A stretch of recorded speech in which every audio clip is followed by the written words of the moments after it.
Asyhadu an la ilaha illallah wahdahu la syarikalah wa asyhadu anna Muhammadan abduhu wa rasuluhu la nabiyya wa la rasula ba'dah.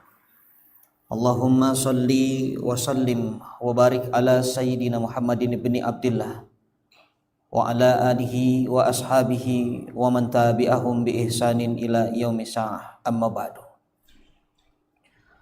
Allahumma la sahla illa ma ja'altahu sahla wa anta taj'alul hazna idza syi'ta sahla. Allahumma anfa'na bima 'allamtana wa 'allimna bima yanfa'una wa zidna ilman. Subhanaka la ilma lana illa ma 'allamtana innaka antal alimul hakim. Shadaqallahul azim. Mudah-mudahan pertemuan kita pada kesempatan subuh hari ini seluruhnya disertai dengan rahmat, berkah serta ridha dari Allah Subhanahu wa taala. Amin ya rabbal alamin. Bapak Ibu jamaah salat subuh Masjid Wihdatul Ummah yang dimuliakan Allah, ada kabar gembira dari Rasul sallallahu alaihi wasallam bagi siapapun yang melangkahkan kakinya ke masjid di waktu gelap. Nabi SAW memberikan kabar gembira akan mendapatkan cahaya sempurna di hari kiamat. Di kabar gembiranya adalah bin nurit tammah yaumal kiamah, sempurnanya cahaya di hari kiamat. Ini yang kita minta kepada Allah dalam doa-doa kita, Rabbana atmim lana nurana, ya Allah sempurnakanlah bagi kami cahaya kami. Maka mudah-mudahan langkah-langkah kita setiap sholat subuh berjamaah ke masjid menjadi sebab Allah memberikan kesempurnaan cahaya kelak di yaumil qiyamah. Amin ya rabbal alamin. Masya Allah, yang saya hormati para asatid, ya, para alim, para tokoh, hadir juga bersama kita guru kita Ustadz Asep Eka Ridwana, Masya Allah. Kesempatan yang berbahagia ini, tema yang saya angkat adalah bersegera menuju ampunannya. Tema ini tidak akan sempurna kita kaji kecuali kita melihat salah satu ayat di dalam surah Ali Imran 133 sampai 134. Insya Allah kita akan mengkaji dua ayat ini yang berhubungan dengan tema yang akan kita bahas. Silahkan mungkin Bapak Ibu yang punya aplikasinya dibuka supaya lebih gampang terkoneksi dengan apa yang saya sampaikan. Sama-sama kita akan baca dulu ayatnya. A'udzubillahi minasyaitonirrajim. Wasari'u ila magfiratin mir rabbikum wa jannatin arduhas samawati wal ardu uiddat lil muttaqin alladzina yunfiquna fis sarra'i wad dharra'i wal kadhiminal ghaidha wal 'afina 'anil nas wallahu yuhibbul muhsinin. Shadaqallahul azim. Ini dua ayat yang akan menjadi pembahasan kita pada kesempatan subuh hari ini insyaallah. Bapak Ibu jamaah salat subuh yang dimuliakan Allah, wasari'u, ya, wasari'u artinya dan bersegeralah, bergegas, cepat. Ya, jangan lambat, jangan santai.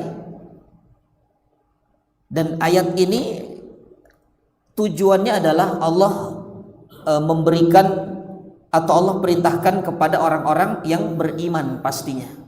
Ya, ini untuk orang-orang yang beriman. Semoga kita termasuk ke dalam golongan orang-orang yang beriman dengan keimanan sam'an wa ta'atan. Diawali dengan kata-kata sari'u. Sari'u yang ngerti bahasa Arab ini disebut dengan kata musara'ah, ya, al-musara'ah artinya ya perintah agar bisa cepat, jangan terlalu santai, ya, karena Ya, kalau santai nanti kita terlambat. Hanya Allah katakan wasari'u, wasari'u. Ada kata saro'a, ada kata asro'a. Ini dalam bahasa Arab. Saro'a yusari'u beda dengan asro'a yusri'u. Sebenarnya maknanya sama, cepat, bergegas. Tapi kenapa Allah memilih diksi saro'a yusari'u? Saro'a yusari'u. Karena kalau kata saro'a yusari'u, kata ulama, ini maknanya lebih cepat lagi, lebih bergegas lagi. Ya, kalau dikatakan ziyadatul huruf, itu maknanya ziyadatul makna dalam kaidah bahasa Arab ya. Kullama zadal mabni zadal makna, tambah harokat itu tambah makna. Tambah harokat saja tambah maknanya, apalagi tambah huruf ya. Ziyadatul huruf, tambah satu huruf itu tambah maknanya. Itu Quran. Nah, sehingga subhanallah, Allah memerintahkan kita untuk segera bergegas cepat ya, supaya ada hal penting di sini. Kenapa Allah suruh kita bergegas cepat, jangan santai? Kata ulama, yang pertama, ada hal yang penting. Yang pertama, apa pentingnya? Karena hidup ini hakikatnya adalah perlombaan, persaingan. Nah, hidup itu dikatakan arena berlomba, itulah hidup. Makanya bahasa Quran ketika kita diperintahkan untuk berbuat baik, kalimatnya fastabiqul khairat, fastabiqul khairat, lomba-lomba dalam kebaikan. Orang yang lomba itu kalau dia tidak cepat-cepat, ya dia kalah. Kenapa disuruh Allah untuk berlomba cepat, jangan santai? Karena kalau kita santai dalam perlombaan, pasti kita akan ketinggalan atau kalah. Dan kita ini subhanallah sudah terdaftar menjadi peserta lomba. Kita ini sudah terdaftar, Bapak Ibu dimulakan Allah. Apa pendaftarannya? Itu iman ya. Setelah kita diberi karunia iman sejak di alam arwah itu, maka kita sudah terdaftar menjadi peserta lomba ya. Yang mengadakan lombanya ini langsung Allah subhanahu wa ta'ala, panitianya itu malaikat. Hadiahnya apa? Surga. Makanya kalau ada orang dia ikut lomba tapi tidak mendaftarkan dirinya, maka tidak akan pernah mendapatkan hadiahnya. Misalnya ada lomba 17-an, ini orang ikut lomba, dia juara. Lomba balap karung dia juara, lomba panjat pinang dia juara, tapi dicek panitia kok ini enggak daftar, kira-kira dapat hadiah atau enggak tuh? Enggak dapat lah, daftar dulu. Makanya itulah kenapa orang-orang yang tidak beriman, sehebat apapun kebaikan yang mereka lakukan, tidak akan pernah mendapat balasan dari Allah. Di akhirat mereka hanya mendapatkan apa? Seperti debu beterbangan itu, habaan manthura ya, debu beterbangan. Kebaikannya tidak ada manfaatnya karena mereka tidak terdaftar dalam peserta lomba. Kita ini masih terdaftar. Alhamdulillah, mudah-mudahan ini iman kita ini pendaftarannya terus sampai ruh memisahkan atau ruh keluar dari jasad. Jadi orang yang hakikatnya, orang yang murtad itu, dia keluar itu dari lomba ya, dia sudah tidak lagi menjadi peserta lomba. Nah, alhamdulillah hari ini sampai detik ini kita masih menjadi peserta lomba. Maka karena kita masih berlomba, jangan santai ya, bergegas, bersegera, fastabiqul khairat. Nah, itu kenapa Allah menggunakan kata-kata wasari'u, bersegeralah atau bergegaslah. Dalam ayat lain dikatakan wa fi dzalika falyatanafasil mutanafisun. Ya, itu orang kalau mau dapat surga, Ibu Bapak yang dimulakan Allah, wa fi dzalika falyatanafasil mutanafisun. Ya, dia harus ada persaingan, dia serius. Bahkan kata sebagian ulama, perlombaan urusan akhirat tidak akan pernah menimbulkan perselisihan ataupun perpecahan, karena kuotanya itu luas, kebaikan akhirat itu banyak.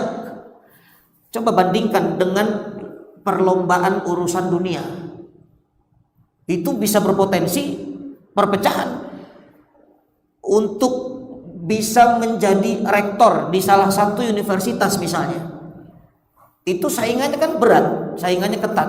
Maka kadang-kadang tuh ya sikut kanan sikut kiri, ya bahkan naudzubillah dia sogok sana sogok sini, dia jatuhkan itu orang lain supaya namanya itu dia bisa naik. Urusan dunia itu karena terbatas, makanya perlombaan urusan dunia terkadang menimbulkan perselisihan. Tapi kalau urusan akhirat tidak ada lomba, urusan akhirat itu menimbulkan perpecahan, perselisihan. Kenapa? Karena kebaikan itu tidak terbatas. Sekecil apapun kita tidak mampu melakukan kebaikan yang besar, yang kecil. Yang penting kata Nabi adalah khairun nas anfa'uhum linnas. Sebaik-baik manusia itu yang paling manfaat untuk manusia lain, dan tidak ditentukan kebermanfaatannya itu. Ini Bapak Ibu seandainya ini masuk Masjid Wihdatul Ummah, punya kebaikan, punya kebiasaan kebaikan yang ringan saja, misalnya membalikan sendal. Sendal itu kalau keluar masjid supaya yang punya sendal itu mudah dia keluar, tinggal pakai saja. Dibalik arah, bukan sendalnya dibalik begini ya, itu kotor nanti. Itu kan kebaikan itu. Coba seandainya ibu bapak mendawamkan amalan ringan ini, boleh jadi itu yang membuat pintu surganya terbuka. Ya kita kan tidak tahu dari kebaikan mana yang membuat Allah ridho itu. Justru bukan karena hajinya, umrohnya, bisa jadi ya itu memang syariat kita kerjakan, tapi ada hal kecil yang terkadang membuat Allah ridho dan itu membuka pintu surga. Makanya Nabi mengatakan la tahqiranna syai'an minal ma'ruf, jangan meremehkan kebaikan sekecil apapun. Nanti kalau tidak percaya, tanya sama Allah. Ketika nanti ibu bapak masuk surga, amin ya rabbal alamin, tanya sama Allah, ya Allah yang membuat saya masuk surga ini apa? Tuh Allah nanti jawab tuh, oh itu karena dulu setiap subuh itu kamu selalu membalikan sandal jamaah itu. Di WU ya Allah, iya di WU itu. Setiap subuh kan kerjaan kamu begitu tuh, kamu balikan sandal jamaah, dan mereka itu senang. Karena kata Nabi, afdolus sadaqah idkhalu surur ala qulubil mu'min. Salah satu sedekah yang afdol itu memasukkan rasa bahagia kepada hati orang beriman, dan mereka itu senang. Itu membuat aku ridho, dan itu membuat pintu surgamu itu terbuka. Subhanallah. Di sebelahnya protes juga tuh, ya Allah, saya kan sama, saya juga suka balikin sandal tuh jamaah, kok surga saya beda sama dia? Apa kata Allah? Iya, kamu memang suka membalikan sandal itu, tapi kamu juga nuker merek, kata Allah. Astagfirullah. Ya, tapi kamu sudah taubat ya. Nah, ini hal-hal kebaikan kecil tuh. Makanya kebaikan itu luas, tidak akan pernah kebaikan itu membuat perpecahan, perselisihan.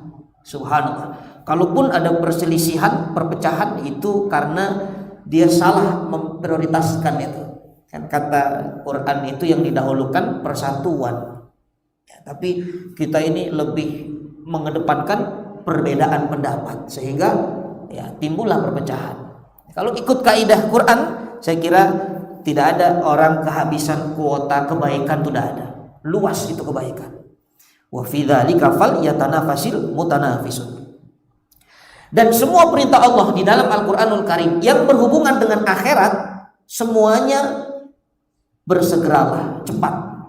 Jangan lama-lama, jangan ditunda. Ini Bapak Ibu sudah sering dengar kaidah-kaidah seperti ini. Ketika Allah berbicara memerintahkan kita untuk sholat Jumat misalnya, buat bapak-bapaknya, kalimatnya idza nudiya lis-sholati mi yaumil jumu'ah fas'au ila dzikrillah. Fas'au. Apa fas'au itu? Sa'i, satu akar kata tuh. Cepat. ketika mengingat Allah cepat segera. Tapi setelah sholat Jumat nanti ayatnya apa kalimatnya? Wa idza qudiya lis-sholati fantashiru fil ardi wabtaghu min fadlillah. Fantashiru, menyebar saja, enggak suruh cepat-cepat. Setelah selesai sholat ya sudah, bertebaranlah ke muka bumi, terserah tuh. Makanya habis sholat Jumat tuh kan, wah kemana-mana tuh bertebaran. Ada yang bertebaran ngantri nasi kotak, ada itu ya. Ada yang bertebaran pindah tempat tidur. Tadi tidurnya cuma sebentar nih, khotibnya cepat betul katanya, dia lanjut lagi tidur tuh. Pokoknya bertebaran itu. Tapi urusan akhirat cepat, subhanallah. Urusan dunia fasiru fil ardi, jalan.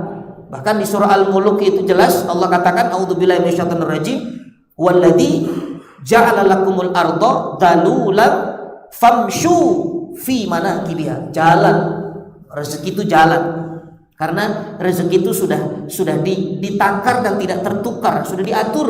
Makanya jalan saja. Inilah kenapa kata sebagian ulama, soal rezeki jangan minta diperbanyak. Bapak Ibu yang dimuliakan Allah, doa untuk rezeki itu jangan minta diperbanyak. Coba lihat kalimatnya. Doa kita itu, Allahumma inni as'aluka ilman nafi'an wa rizqan thayyiban. Thayyib, apa makna thayyib? Thayyib itu maknanya baik. Rizki yang baik itu yang barokah. Dalam doa yang lain, Allahumma inni as'aluka salamatan fid din wa afiatan fil jasad wa ziyadatan fil ilmi wa barakatan fil rizki. Barokah, bukan kathir, bukan banyak. Ya Allah, perbanyak rezekiku. Ibu bapak yang dimuliakan Allah, tanpa harus diperbanyak. Kalau barokah itu sudah lebih dari cukup. Makanya uang 1 juta kalau berkah itu serasa 1.100.000. Nah, dikit itu mah. Ya, subhanallah. Nambahnya cuma 100. Kalau berkah 1 juta itu bisa jadi rasa 10 juta. Iya kan? Tapi kalau tidak berkah sebanyak apapun itu kurang. Bahkan membawa bencana itu. Makanya orang tua dulu itu kan anaknya berapa? 11 gitu kan. Padahal cuman tani, berkebun. Tapi semua kuliah tuh, subhanallah. Bisa jadi seperti ibu bapak sekarang kan. Punya rumahnya di Cinere. Itu kan hasil dari orang tua dulu. Tapi orang tua sekarang, anak cuman 2, kerja, berangkat gelap, pulang gelap, hidupnya gitu-gitu aja tuh. Subhanallah. Jangan-jangan yang membedakan adalah barokahnya itu. Hanya minta rezeki itu berkah. Subhanallah. Ini alasan pertama kenapa Allah memerintahkan kita wasari'u, bersegeralah. Karena hidup ini adalah persaingan, perlombaan. Urusan akhirat cepat segera. Ibu bapak yang dimuliakan Allah, di antara amalan yang harus bergegas cepat segera itu mencari ilmu. Makanya Abdullah bin Umi Maktum radhiyallahu anhu di dalam surah Abasa, ketika Abdullah itu mendatangi Nabi SAW untuk mencari tahu tentang Islam, ya, tentang ilmu, Abdullah bin Umi Maktum, Quran mengatakan wa amma man ja'aka yas'a. Itu satu akar kata tuh dengan kata-kata sa'i. Jadi Abdullah bin Umi Maktum radhiyallahu anhu datang ke Nabi itu dengan cepat. Makanya Allah tegur Nabi, kenapa? Ini ada orang serius bergegas datang untuk mencari ilmu, sementara Nabi lebih memperhatikan para pembesar kafir Quraisy. Ini salah satu hikmah dari surah Abasa itu. Sehingga ketika ibu bapak datang ke masjid ini dengan bergegas cepat diniatkan untuk sholat berjamaah, untuk bermajelis ilmu, maka ini mendapatkan 2 kebaikan. Subhanallah. Kebaikan bersegera untuk melakukan kewajiban sholat subuh berjamaah, dan kebaikan bersegera untuk duduk di majelis ilmu. Ini satu keindahan yang sangat luar biasa. Ini yang pertama. Bapak Ibu yang dimuliakan Allah. Yang kedua, kenapa Allah memerintahkan dengan kalimat wasari'u? Karena waktu kita ini terbatas. Kita ini waktunya terbatas loh. Kita ini tidak lama. Sementara yang kita cari adalah sesuatu yang tidak ada batasan, tidak terbatas. Kita ini mencari ridha Allah. Kita mengharapkan surga yang nikmatnya tidak ada batasannya. Sementara umur kita ini, kesempatan kita ini terbatas. Makanya orang yang tahu bahwa umurnya terbatas, kemampuan terbatas, waktunya terbatas, dia tidak akan pernah menyia-nyiakan kesempatan yang Allah berikan kepada dirinya. Dan ini tidak akan mungkin didapatkan kecuali dia bersegera, dia bergegas, tidak menunda-nunda.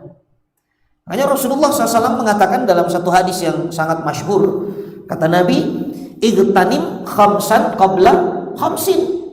Ya, jaga 5 perkara itu, ingat 5 perkara sebelum datang yang 5. Salah satunya adalah mautuka mautika dikatakan hayatuka qabla mautik. Ya, hidupmu sebelum mati. Ya, Rasulullah SAW mengingatkan. Karena subhanallah, yang namanya umur, ajal itu tidak ada yang tahu. Ya, tidak ada yang tahu. Bahkan di hidup kita ini, kalau kita melihat keadaan waktu saja, itu begitu cepat. Sekarang waktu itu kan cepat betul ya. Ini tidak lama lagi, sebentar lagi Ramadan. Ya, rasa-rasanya baru kemarin saya ngisi di sini iktikaf itu. Ya, ini sudah hampir masuk bulan suci Ramadan. Mudah-mudahan Allah pertemukan kita dengan bulan suci Ramadan di tahun ini. Amin. Ya Rabbal Alamin. Makanya Rasulullah SAW mengatakan dalam satu hadis yang sahih, kata Nabi, la taqumus sa'ah hatta yataqarrabaz zaman. Tidak akan terjadi kiamat ya, kecuali waktu itu terasa semakin dekat. Antara jarak yang satu dengan jarak yang lain itu semakin dekat. Bahkan 1 bulan itu seperti 1 pekan. 1 pekan itu seperti 1 hari. Ya, bahkan 1 hari itu dikatakan seperti api membakar tandan kurma yang kering. Itu cepat betul api membakar tandan kurma yang kering. Sehingga subhanallah, tidak ada alasan untuk kita ini bersantai-santai untuk apa? Untuk melakukan amal soleh, melakukan kebaikan. Subhanallah, ibu bapak yang dimuliakan Allah. Ternyata bukan hanya waktu yang cepat ya, umur kita juga singkat ini. Ini masalahnya. Kalau umur umat-umat terdahulu itu berabad-abad, ya ada yang 500 tahun umurnya, ada yang 900 tahun usianya. Usia kita ini umat Rasul hanya 60, 70. Mabaina sittin ila sab'in. Sudah waktunya cepat kata Nabi. Kemudian umurnya singkat. Ya, ini sudah semakin jelas bahwa hidup kita ini tidak lama. Makanya salah satu cirinya itu kata Nabi, man syaba syaibatan fil islami kana lahu nuran yaumal qiyamah. Siapa yang dia sudah beruban itu, ya, siapa yang tumbuh uban itu cahaya hari kiamat. Hadisnya begitu. Ya, siapa yang tumbuh uban, ya, maka dalam Islam itu uban itu nilainya adalah cahaya di hari kiamat. Ada ulama yang menjelaskan hadis ini, maksudnya gimana cahaya di hari kiamat. Ternyata ini kalau kita bercermin lalu ada uban, itu peringatan bagi kita. Oh, ternyata kita ini sudah tua ya. Sehingga dengan kita sadar diri kita sudah tua, nur hidayah tuh bisa masuk tuh. Oh, berarti sudah tua, sudah dekat kepada kematian. Jadi karena sadar diri sudah tua tuh akhirnya apa? Rajin tuh ke masjid, rajin tuh ngaji, rajin tuh baca Quran. Nah, itu ada ulama yang mensyarah seperti itu. maksud daripada cahaya itu ya cahaya hidayah, ya, menjanjikan petunjuk bagi orang yang beruban. Nah, apa hubungannya ya dengan singkatnya umur ini? Ya, tandanya itu di antara tanda usia umat Nabi itu sudah memasuki usia tua itu ya Allah memberikan ada uban, itu malaikat maut kecil. Ya, malaikat maut itu ada malaikat maut yang hakiki, ada yang majazi. Yang hakiki itu nanti ketika sudah ajal tiba dicabut rohnya, itu hakiki itu. Yang majazi itu yang ada di sekitar kita ini, termasuk gigi sudah lepas, itu malaikat maut juga itu. Uban sudah tumbuh, terus kalau ngaji cari senderan, iya karena tidak kuat lama duduk itu malaikat maut majazi yang kecil-kecil itu. Subhanallah. Nah, sehingga jangan sampai nanti penyesalan itu datang, ibu bapak dimuliakan Allah. Kalau sudah datang ajal, sudah datang malaikat maut mencabut ruh, itu tidak ada lagi penyesalan, nggak bisa tuh menyesal. Makanya di dalam Al-Quranul Karim ada orang-orang yang ya ketika sudah ditutup kesempatan hidupnya, dia sudah tidak bisa lagi berbuat kebaikan. Mereka mengatakan, a'udzubillahi minasyaitonir rajim, hatta idza jaa ahadahumul mautu qala rabbirji'un. Ketika datang kematian, ya ini orang-orang kafir, dia katakan, ya Rabb, kembalikanlah aku ke dunia. Tapi kan tidak bisa. Apa kata Allah? La'alli a'malu salihan fima taraktu. Aku ingin kembali ke dunia, tujuanku hanya ingin berbuat amal soleh yang dulu aku tinggalkan, kata mereka. Tapi kata Allah, kalla innaha kalimatun huwa qailuha. Nggak bisa. Nggak bisa. Kata Allah, itu perkataan yang hanya keinginan angan-angan mereka saja, tidak akan pernah terjadi. Bahkan Allah menegaskan, wa min waraihim barzakhun ila yaumi yub'atsun. Di belakang mereka itu sudah ada barzah atau dinding. Ya, barzah itu pembatas dunia dan akhirat sampai hari dibangkitkan. Jadi nggak bisa itu menyesal ketika sudah habis kesempatan baru kita melakukan penyesalan, itu sia-sia, percuma. Jadi orang-orang kafir dia menyesal, kenapa dia tidak taubat? Pelaku maksiat menyesal, kenapa tidak segera taubat? Sementara orang-orang yang beriman tapi mungkin dia belum punya banyak amal soleh, dia menyesal, kenapa saya tidak beramal soleh ya dulu? Dan penyesalan itu penyesalan tidak ada guna dan manfaatnya. Ini yang disebut dengan yaumul hasrah. Nanti ada tuh yaumul hasrah, hari penyesalan. Salah satu nama hari kiamat itu adalah yaumul hasrah, yaitu hari di mana manusia banyak menyesal dengan apa yang telah dilakukannya, tapi itu tidak mendatangkan manfaat untuk dirinya. Makanya ibu bapak yang dimuliakan Allah, itulah dikatakan wasari'u, bergegas dalam melakukan kebaikan, ketaatan, supaya kalau nanti kesempatan itu selesai Allah cabut, kita tidak menyesal dengan penyesalan yang sia-sia. Karena hidup kita itu kan hanya 3 hari ya, tidak lama.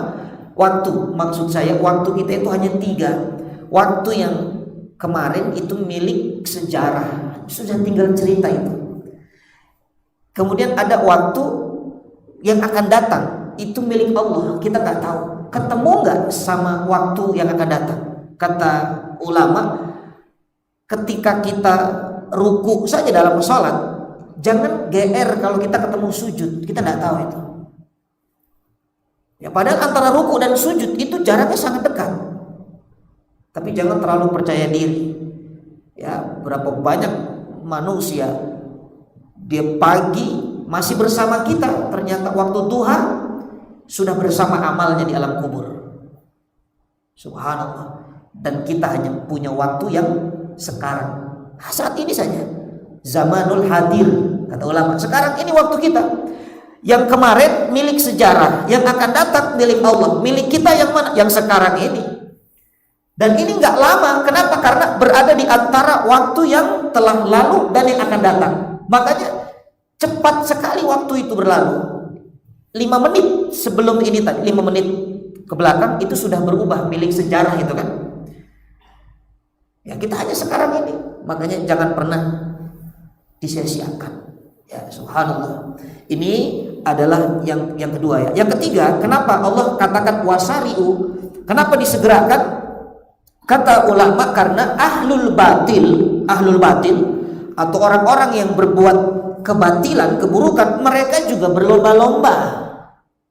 Mereka juga serius, mereka semangat, mereka bergegas, mereka atur strategi.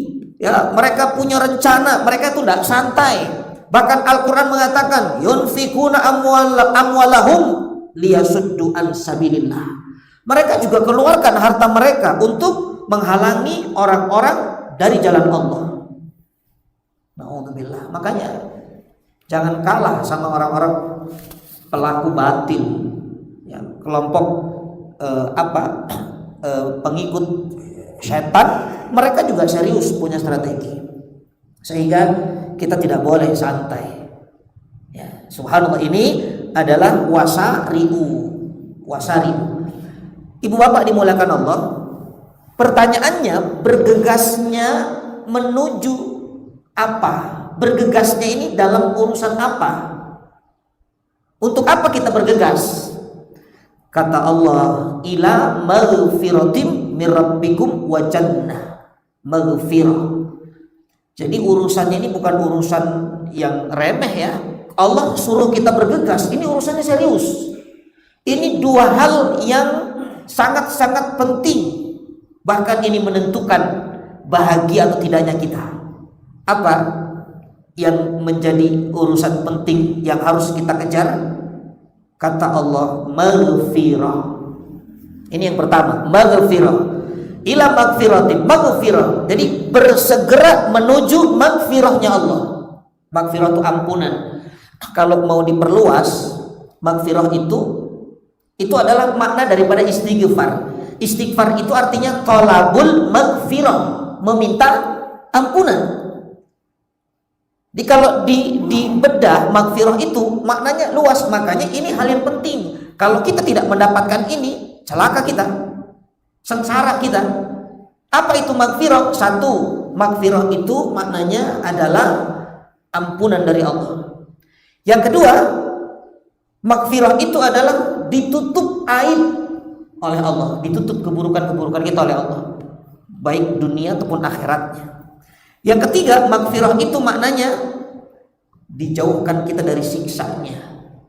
Jadi kalau ibu bapak istighfar itu minta 3 sekaligus. Astaghfirullah, ya, meminta ampun kepada Allah artinya dia tidak hanya minta ampunan, tapi minta ditutup keburukannya dan minta dijauhkan dari siksanya. Itu kata-kata astaghfirullah, istighfar. Makanya ini penting ya, dikatakan maghfirah, ampunan Allah. Ini mahal ya, karena subhanallah, suksesnya seseorang itu kata ulama, ketika dia mendapatkan maghfirah, itulah orang yang sukses ya. Orang sukses itu orang yang dapat ampunan. Makanya Nabi Adam alaihissalam ketika turun dari surga ke bumi itu, apa doa yang disebutkan ratusan tahun dalam kisah itu? Tidak ada doa yang lain, hanya doa meminta ampunan. Rabbana dhalamna anfusana wa illam taghfir lana wa tarhamna lanakunanna minal khasirin. Hanya itu yang diucapkan doanya. Nabi Yunus alaihissalam ketika di lautan, terombang-ambing di lautan, di dalam perut ikan, tidak minta apa-apa, hanya minta ampunan kepada Allah, maghfirah. Hanya ini hal yang besar bagi kita orang beriman. Ketika mendapatkan ampunan, maka itulah awal kesuksesan seseorang. Ibu bapak yang dimuliakan Allah, bagaimana cara mendapatkan maghfirah? Karena Allah perintahkan kita bergegas untuk menuju maghfirahnya Allah. Cara mendapatkannya bagaimana? Yang pertama, pastinya dengan istighfar. Untuk mendapat maghfirahnya Allah itu dengan istighfar. Ya, apapun itu istighfarnya, nanti ada yang singkat astagfirullah ya, dalam hadis yang derajatnya hasan, kata Nabi SAW, ini bagus untuk diamalkan di waktu duha, baca 100 kali setiap waktu duha. Ketika sholat duha baca ini, Allahumma gfirli wa tub alayya. Ya Allah, ampuni aku dan terima taubatku. Atau kata ulama yang lain, makna wa tub alayya adalah dan ilhamkan aku untuk bisa bertaubat. Karena bertaubat itu ada ada campur tangan Allah. Hidayah itu kan salah satu hidayah itu diberikan manusia itu untuk bisa kesempatan bertaubat. Itu campur tangan Allah. Kita nggak bisa kalau Allah tidak berikan hidayah. Ya, contohnya Abu Lahab. Abu Lahab itu kan kita sering mendengar cerita ini. Abu Lahab itu 10 tahun setelah turun ayat surah Al-Lahab itu masih hidup sama Nabi. Setelah turun tabat yada abil habi wa tab, itu masih hidup 10 tahun bersama Nabi. Tapi kenapa nggak juga taubat? Karena tidak diilhamkan hidayah oleh Allah. Padahal kalau Abu Lahab bisa taubat, dia bisa memutarbalikan fakta kebenaran Quran itu. Dia bisa mengatakan Quran itu bohong ini. Katanya aku ini celaka, katanya keluargaku celaka, istriku celaka, ahli neraka. Buktinya aku taubat. Tapi ternyata tidak juga taubat. Maka taubat itu adalah bagian daripada hidayah, ilham dari Allah. Ini doanya di Allahumma gfirli wa tub alayya. Bahkan kata ulama, kalau ibu bapak tidak pandai berzikir, nggak pandai zikir dengan dendang apalah, atau dikatakan zikir yang lengkap yang panjang, cukup perbanyak istighfar. Ya sama, kalau doa kita nggak ngerti doa apa, nggak hafal doa, misal lagi tawaf bingung doa apa ya saya, cukup baca sholawat Nabi saja. Ya, baca sholawat itu Allah tahu apa yang kita inginkan, Allah kabulkan.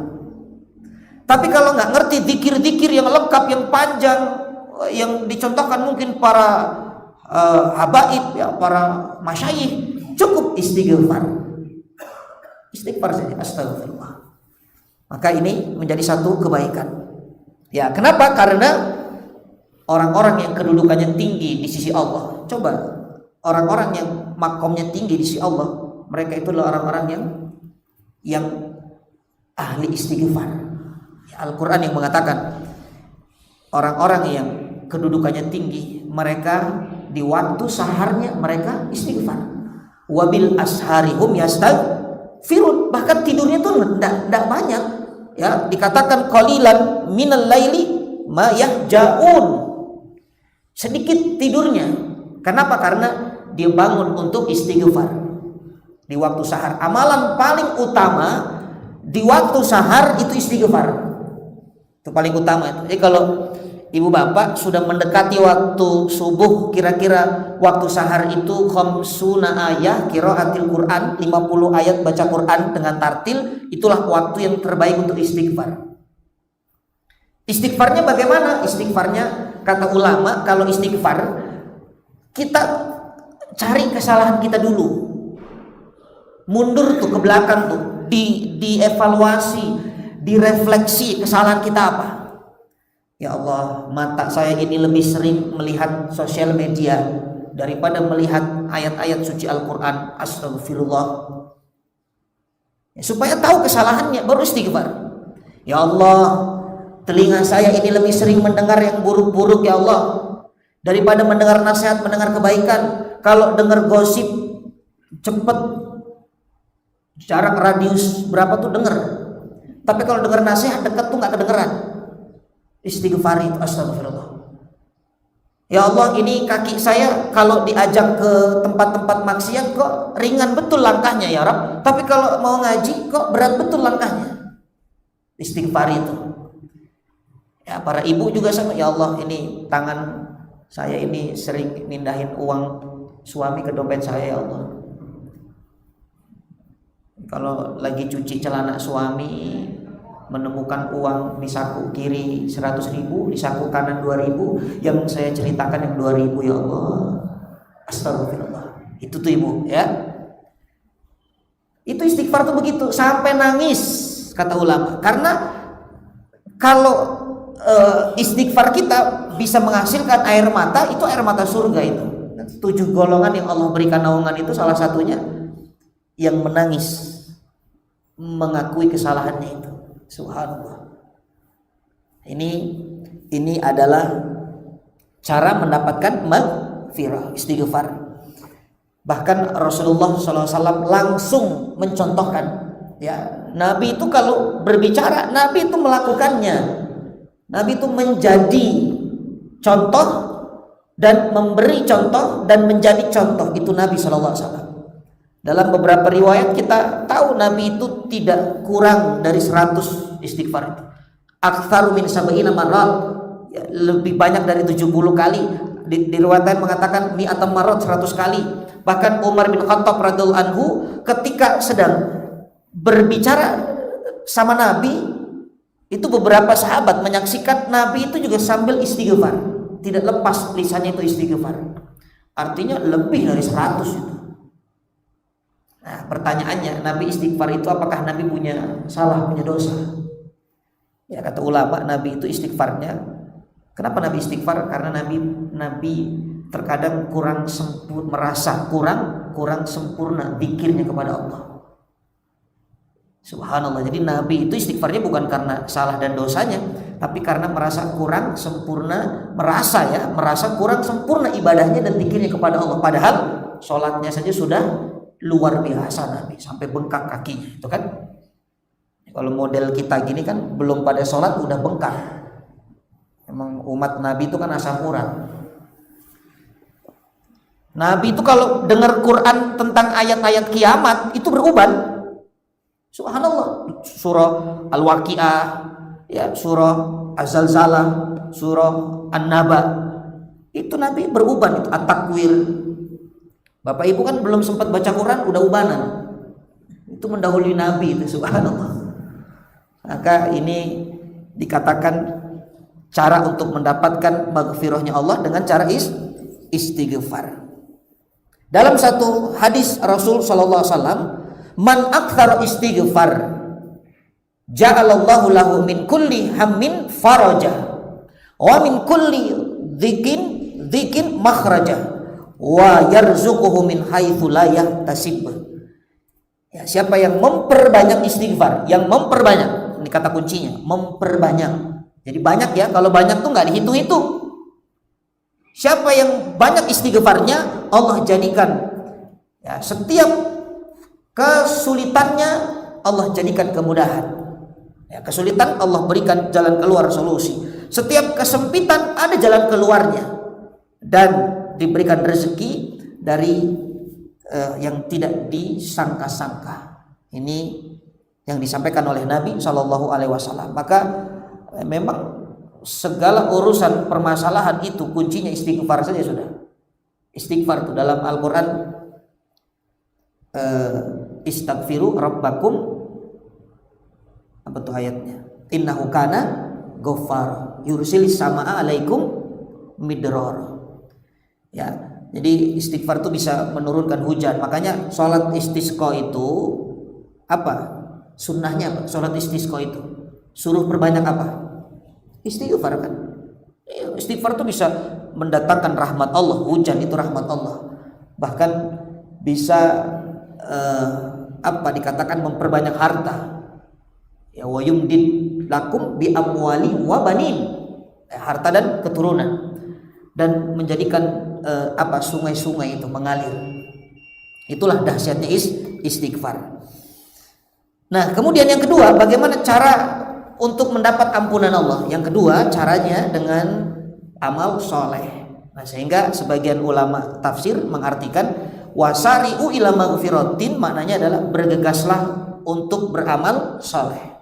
Ya, amal soleh apapun lah, ibu bapak yang dimulakan Allah, ngaji, baca Quran, sholat, majelis ilmu, puasa, itu semua amal soleh, dan itu mendatangkan maghfirah Allah Subhanahu Wa Taala. Makanya dalam puasa itu ada hadis yang terkenal, man shoma ramadhana imanan wa ihtisaban ghufira lahu ma taqaddama min dhanbi. Siapa yang puasa Ramadan dengan iman, dengan ihtisaban, Allah ampuni kesalahannya. Bahkan Al-Quran mengatakan innal hasanat yudhibna as-sayyi'at, sungguh kebaikan itu menghapus keburukan. Ya, dikuatkan dalam hadis Nabi, wa'at bi'is sayyi'atal hasanata tamhuha, ikutilah keburukan yang Anda lakukan itu dengan kebaikan, maka keburukan akan terhapus dengan kebaikan-kebaikan. Jadi kenapa kita ini beramal soleh?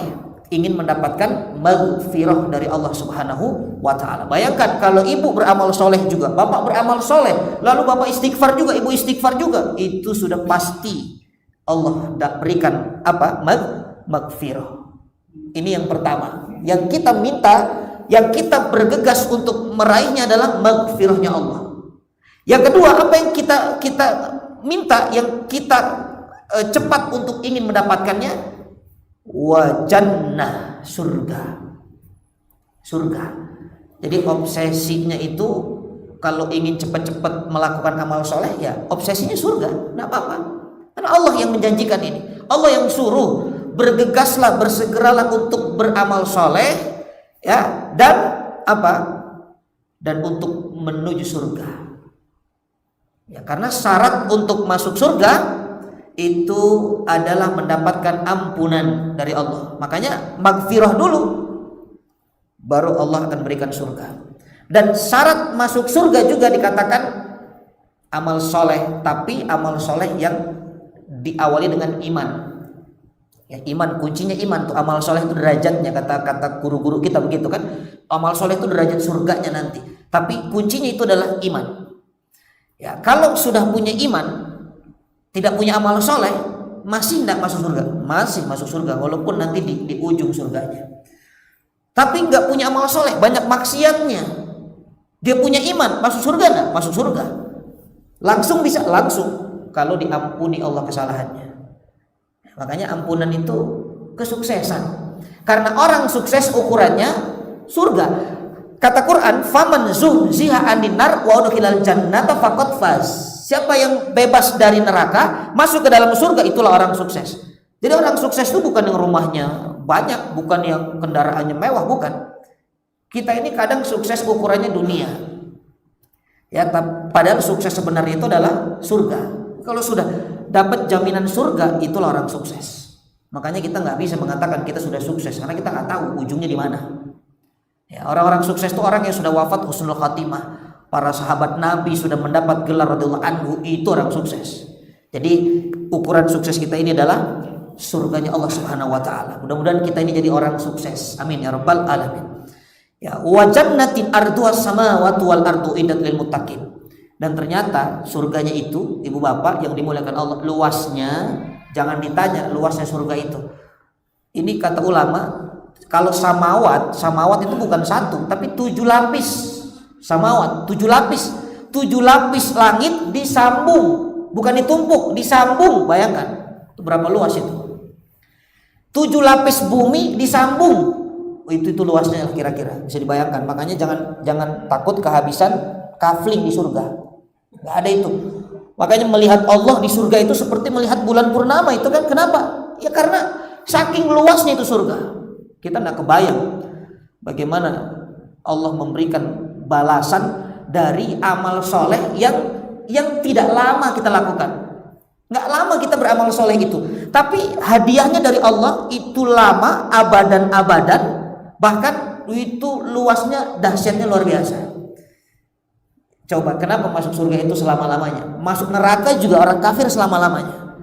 Kata ulama begini, karena manusia itu walaupun amalnya terbatas, ya, tapi surganya selama-lamanya. Karena seandainya Allah memberikan umur yang tidak terbatas, maka dia pun akan beriman dan beramal tidak terbatas.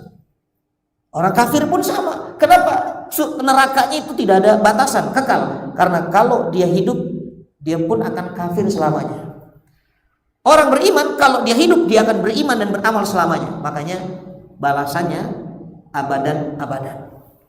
Subhanallah, ini adalah surganya yang Allah janjikan. Untuk siapa? Uiddat lil muttaqin, untuk orang-orang yang bertakwa. Ibu bapak yang dimuliakan Allah, sekarang ayat selanjutnya ini ya saya persingkat. Siapa orang yang berhak mendapatkan surga itu?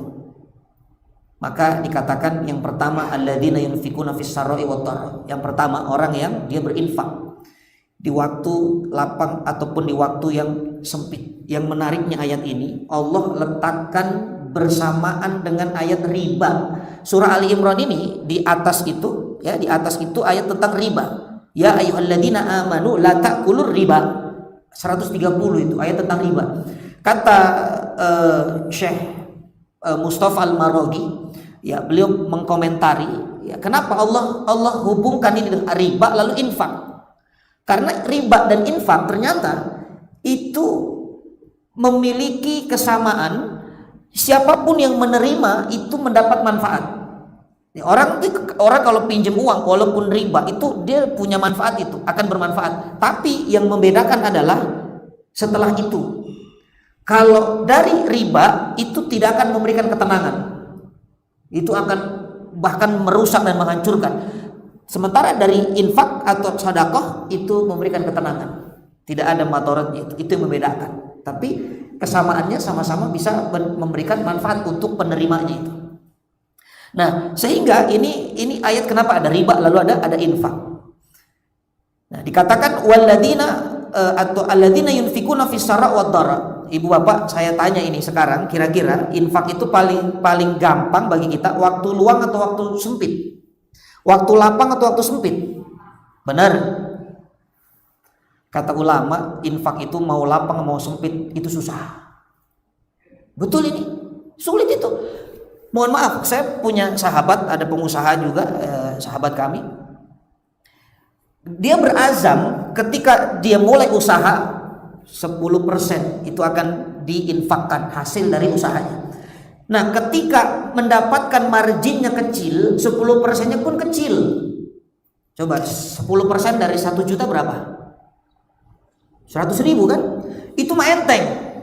Coba kalau Allah kasih margin 100 juta, berapa 10%-nya? Mulai mikir tuh, gede juga ya. Nanti diperbesar lagi marginnya, mikir lagi tuh, makin besar lagi. Makanya nggak gampang, kata ulama, infak di waktu lapang maupun sempit, dua-duanya susah. Karena setan ini punya trik. Orang yang infaknya di waktu lapang, setannya juga ada. Nggak ada setannya. Apa kata setan tuh? Kalau ada orang infak di waktu lapang tuh, setan tuh bisikannya begini, fulan, nanti duitmu berkurang. Ngapain kamu infak? Nanti kurang duitmu. Seharusnya duit kamu itu 1 miliar, karena kamu infakkan kan jadi berkurang. Tuh bisikan setan begitu tuh. Nggak usah lah infak, nanti kurang. Karena manusia itu kalau sudah punya harta itu wa tuhibbunal mala hubban jamman. Tapi kalau yang sudah biasa dermawan itu sudah enteng. Subhanallah ya. Ini ujian pertama kalau ibu jadi orang kaya baru misalnya. Benar-benar baru sehari jadi orang kaya, suruh infak, itu berat itu. Nanti duitmu kurang, nanti kamu nggak jadi sultan lagi itu karena berkurang itu secara hitungan. Kamu kan mau beli rumah di Cinere itu harganya sekian. Kalau kamu infakkan sekian, jadi nambahnya banyak. Setan tuh begitu. Nah, begitupun kalau sedang sempit, itu juga nggak gampang. Sedang sempit itu dikatakan setannya membisikkan, Bu, Pak, Ibu, Bapak itu pantasnya yang menerima sedekahnya, bukan ibu yang keluarkan uangnya. Ibu tuh harusnya yang terima uang itu ibu, yang mendapat sedekah infak tuh ibu. Makanya orang tuh kadang-kadang ketika musim zakat tiba-tiba dia berubah statusnya jadi mustahik, padahal sebelumnya muzaki itu. Itu ujiannya begitu tuh ya, sehingga nggak gampang infak lapang ataupun sempit. Tanpa pertolongan Allah itu nggak mudah. Ya, maka subhanallah, orang-orang yang diberikan hati yang luas ini, dia mau sempit mau lapang dia terus infak, ini adalah karunia Allah yang sangat luar biasa. Ya, alladzina yunfikuna fis sarai wad dharra wal kadiminal ghaid, dan dia menahan amarah. Menahan amarah itu tidak mudah. Kadim itu begini Pak, kalau sabar itu menahan.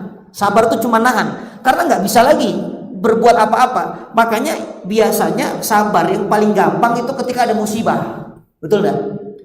Sabar dalam musibah itu paling mudah. Beda dengan sabar ketika kita sedang dalam keadaan punya. Disuruh sabar tuh susah. Tapi kalau ada musibah tuh nggak ada solusi lagi. Dia bisa menahan. Tapi kadim, kata ulama, kadim itu dia menahan amarah, sebenarnya dia mampu untuk meluapkannya. Itu namanya kadiminal ghaib. Misalnya seorang guru sama muridnya, itu kan gampang guru marah sama murid. Seorang suami kepada istrinya, itu mudah suami marah kepada istrinya. Seorang presiden kepada menterinya, itu mudah karena dia punya kekuasaan di sana. Jadi yang di atas itu lebih bisa marah ke bawah itu biasanya. seorang majikan dengan asisten rumah tangganya. Makanya dikatakan kadhiminal ghaid itu amalan yang luar biasa. Dia mampu meluapkan amarahnya tapi dia tahan amarahnya. Itulah orang-orang yang mendapatkan surga itu. Wal kadhiminal ghaid. Karena kita ini semua berpotensi marah.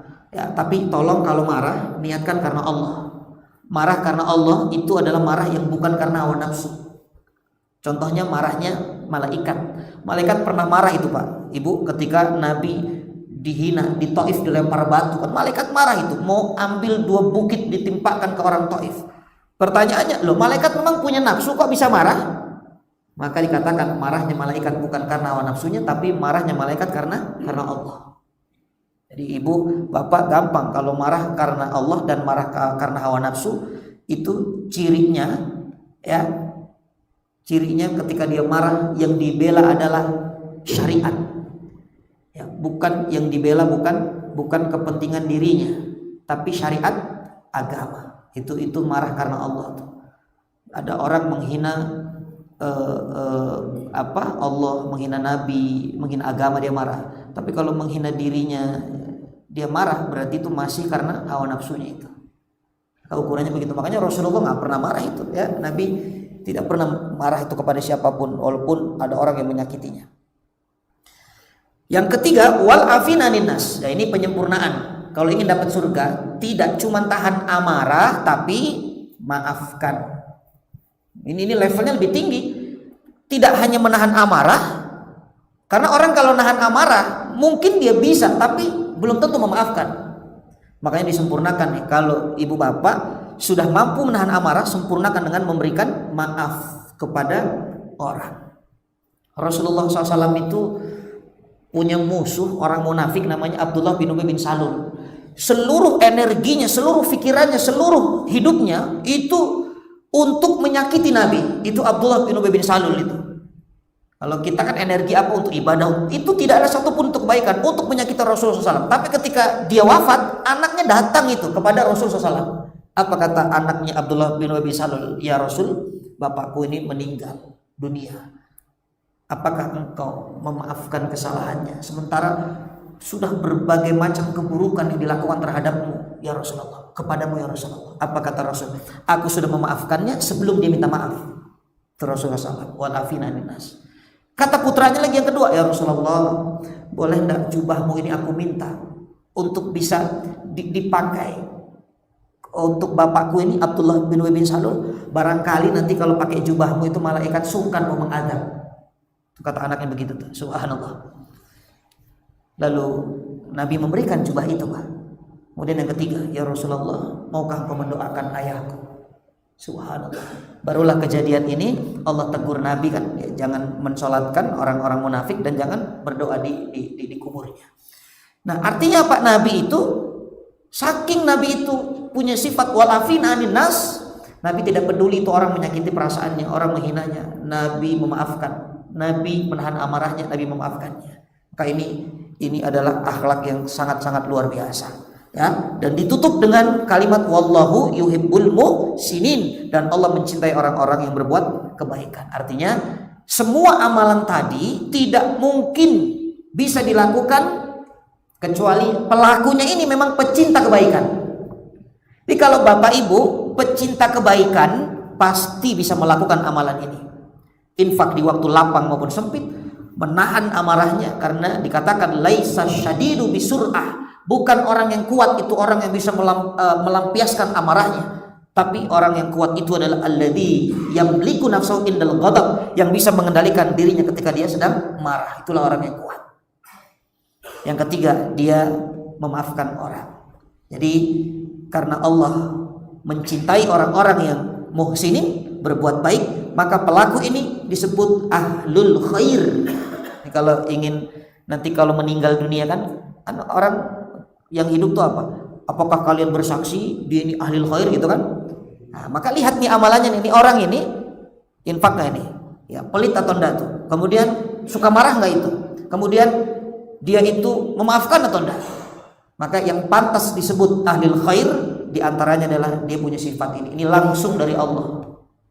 Ini di antara sifat yang penting yang kita miliki. Bahkan di ayat sebelumnya tadi Allah katakan lil muttaqin. Ini isyarat bahwa ini merupakan sifat-sifat atau karakter orang-orang yang bertakwa. Mudah-mudahan apa yang kita kaji mendatangkan hazanah dan manfaat kebaikan untuk kita semua. Semoga Allah jadikan kita hambanya yang bersegera untuk mendapat atau meraih maghfirahnya Allah, beramal saleh dan memiliki karakter orang-orang yang bertakwa. Amin ya rabbal alamin. Jazakumullah khair ala husni istimaikum. Ada pertanyaan, Pak? Silakan.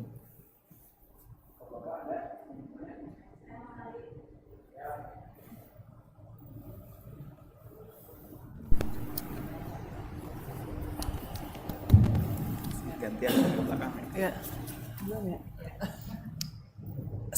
Assalamualaikum warahmatullahi wabarakatuh. Waalaikumsalam warahmatullahi wabarakatuh. Jazakallah khair Ustaz. Masya Allah, ini ilmunya. Ini Ustaz, saya mau tanya. Ada 2 pertanyaan ya Ustaz. Pertama, yang dari tema bersegeralah menuju ampunannya. Apa yang pertama kita minta kan dalam Al-Qur'an, wa'fu anna, yang dalam surat Al-Baqarah ayat 286 tuh, wa'fu anna waghfir lana, itu minta maafkan dan ampunkan gitu. Nah itu yang apa bedanya maafkan dan ampunan gitu Ustaz? Apakah berbarengan atau kita harus minta ampunan dulu atau maafkan dulu itu Ustaz? Itu yang pertama. Yang kedua ini Ustaz, dari makna wasari'u kan tadi 3 poin ya Ustaz ya. Nah itu yang ketiga itu kenapa maksudnya orang-orang yang berbuat keburukan mereka berlomba gitu Ustaz? Kenapa tidak yang orang yang berbuat baik justru dia harus berlomba? Kenapa maknanya itu yang orang berbuat buruk dulu itu Ustaz yang diutamakan? Ya itu saja Ustaz. Barakallahu fiik. Bismillah. Ya, yang pertama ada doa yang kita sering baca ya di pagi dan petang itu, wa'fu anna waghfir lana warhamna, itu kan, ya Allah maafkan aku, ampuni aku dan rahmati aku. Nah, apa bedanya wa'fu dengan waghfir? Wa'fu itu sifat Allah yang al-afu, itu yang kita minta setiap Ramadan. Allahumma innaka afuwun, itu kan, Allahumma innaka afuwun tuhibbul afwa fa'fu anni. Afu itu maknanya memaafkan. Ya, satu akar kata dengan afwan. Kita kalau sama semua orang itu afwan ya, memaafkan. Kalau ghafur itu mengampuni. Apa bedanya? Kata para ulama itu, kata guru-guru kita menyampaikan, kalau afu itu memaafkan sehingga tidak ada bekas, tidak ada jejak lagi kesalahannya. Itu sudah dihapus. Kalau ghafur itu dicoret, ditipek, tapi masih berbekas, masih ada tandanya, jejaknya. Makanya ibu kalau misalnya ada catatan kesalahan di catatan buku amal kita ya, ada kesalahan, misalnya kesalahan apalah ya, dosa, kalau dia istighfar itu dicoret atau ditipek, tapi masih ada bekas coretannya dan bekas tipeknya itu kalau istighfar ghafur. Karena Allah tutup, artinya istighfar tadi ditutup keburukan, berarti ditutup. Masih ada dia, tapi ditutup. Tipek itu kan fungsinya menutup yang salah gitu kan. Nah kalau afu itu nggak ada lagi, tuh sudah hilang, bersih. Makanya Siti Aisyah radhiallahu anha ketika bertanya kepada Rasul SAW itu, apa doa yang paling bagus diucapkan di 10 hari Ramadan? Allahumma innaka afuun. Supaya ketika kita menghadap Allah bersih, catatan kita tuh bersih. Jangankan keburukannya, jejaknya saja, bekasnya saja itu sudah tidak ada. Ya, jadi itu bedanya afu dengan ghafur. Ya, afuun ghafur itu bedanya. Jelas Ibu?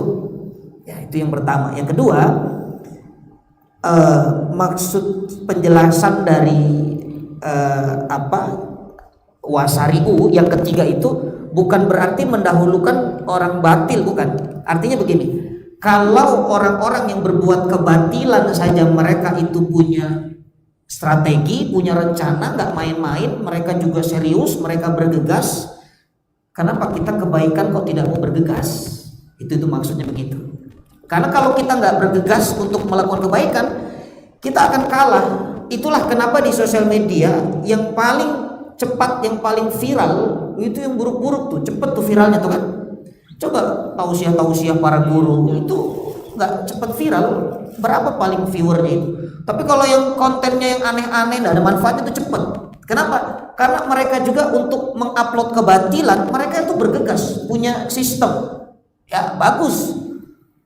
Makanya kita kalah. Judi online itu, pinjol itu kan cepat sistemnya. Judi online bahkan naudzubillah ya bisa sampai membuat perceraian di mana-mana itu. Artinya mereka itu serius untuk mengatur kebatilan. Maka kita harus lebih serius lagi karena Allah yang perintahkan wasari'u ila magfiratin, ya bukan wasari'u ila bukan suruh bergegas kepada kebatilan tapi kepada kebaikan. Jadi maknanya itu. Kalau setan saja tidak pernah istirahat dalam menggoda kita, masa kita istirahat untuk beribadah kepada Allah. Jadi itu Ibu. Syukran, Allah barik fiik. Ada yang lain? Silakan Ibu. Assalamualaikum Ustaz. Waalaikumsalam. Jazakallah khair ilmunya Ustaz. Ya, Berkenaan dengan menahan amarah Ustaz ya.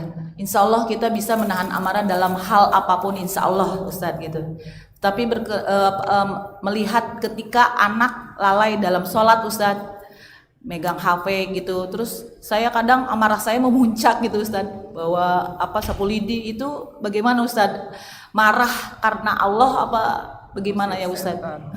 Iya, jadi memang satu-satunya perintah yang ditujukan untuk anak bahkan belum balik, masih usia tamyiz 7 tahun, itu perintahnya yang keras itu tentang sholat.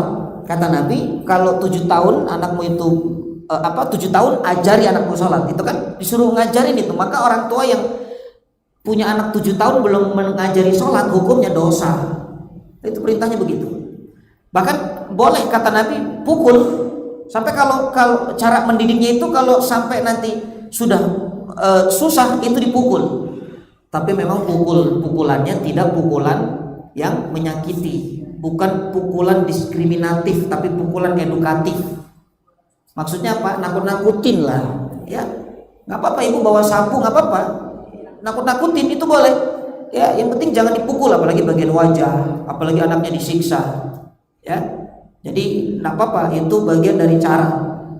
Ya, marahnya bukan karena hawa nafsu, tapi karena Allah. Kenapa? Karena marahnya melihat anak itu kok sholatnya susah.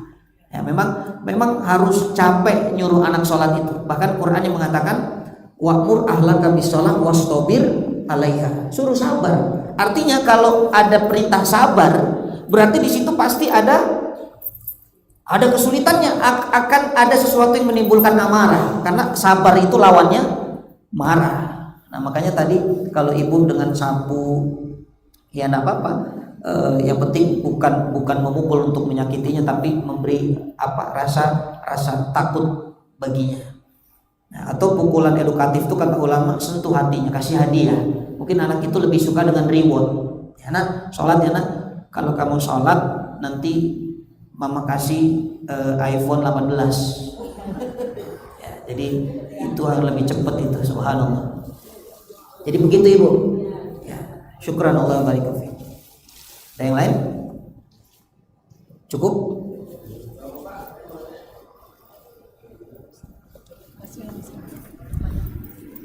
Ada? Nggak ada? Udah? Oh. Alhamdulillahirabbil alamin. Kita sama-sama sempurnakan pertemuan kita dengan kafaratul majlis. Subhanakallahumma wa bihamdika nasyhadu an la ilaha illa anta nastaghfiruka wa natubu ilaik. Jazakumullah khair.